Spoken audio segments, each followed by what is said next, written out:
Hello, my name is Professor Bolden, and hello again to those of you that know me already, and hello for the first time to those of you that don't.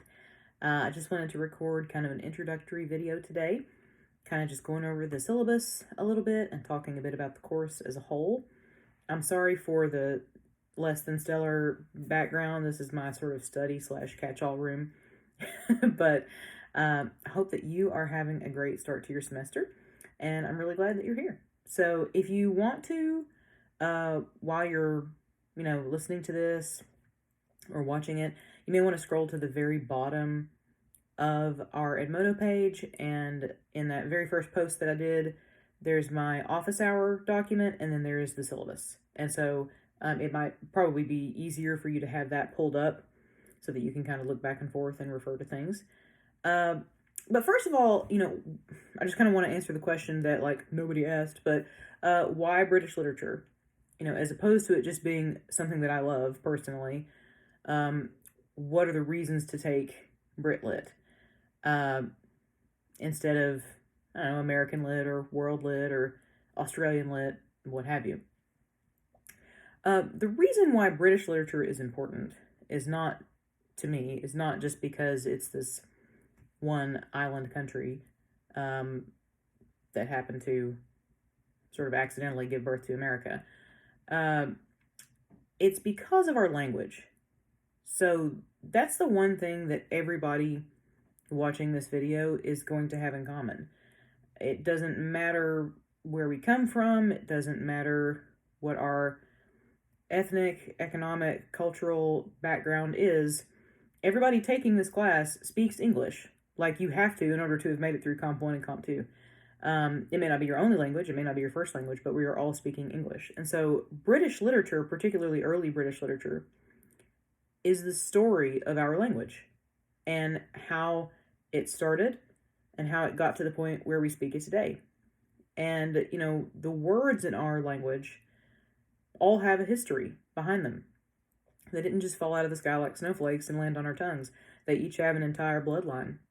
And I think that's fascinating. And that's why we do Brit Lit, because we start with Anglo-Saxon or Old English, which is the most ancient form of this lexicon. And then we'll go into Chaucerian, sort of Middle English, and then Shakespearean English. And so you can see that evolution over time. And if I can send you out of here, you may not love Shakespeare, you may not love the Canterbury Tales. I hope that you do. But if I can send you out of here with an appreciation for how these words grew and developed over time and where they came from and why we communicate the way we do today, then that will make me happy. That will thrill me, actually. So I'm glad that you're here and that you're going on this journey with me. And this is one of my favorite things to teach. So as far as the nitty gritty, my office, if you ever want to come see me, is H221 in the Coffee McNally building at Oak Ridge. My office hours, like I said, they're in that document. You're welcome to look at those. I have both on-ground hours and virtual office hours. So like right now, I'm recording this on Tuesday at 1:37 p.m. These are my Tuesday virtual office hours. So like every Tuesday from, I think it's noon to 5, I'll be, logged in to Edmodo, to Snapchat, to RadarNet email. I'll get to that more in a minute. And then all the other hours are in person in my office. Ways to contact me, you've got 3 different ones. Whatever works best for you. There's RadarNet email. And if you do email me, just be aware that you have to message me from your Roan State email account. I'm not legally allowed to talk to you about class stuff or grade stuff on a different, personal email, like a Yahoo or a Gmail. Number 2, and a lot of students prefer this because I'll just be honest, it's the fastest. I do log out of it on Christmas break and on summer break, but otherwise I get an instantaneous notification, and that is Snapchat. So, even hypothetically, I have to take a 5-mile walk with my dog every day because he's an Arctic boy. Even if I'm on that walk, as long as I have phone signal, I will get that notification from you. Outlook email, I don't have on my phone. for mental health reasons.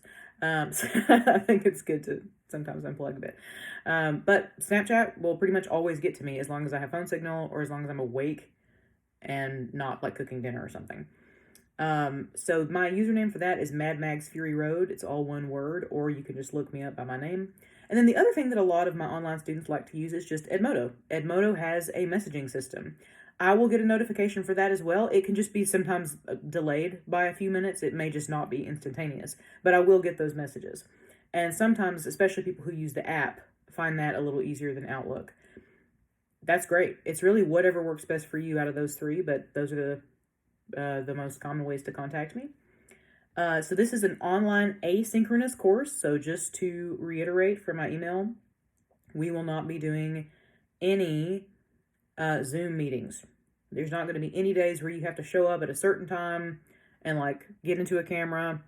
For me, you know, I mentioned this in one of the posts. When we first went online, I naively thought, well, this is the only time I'm going to be teaching this class online.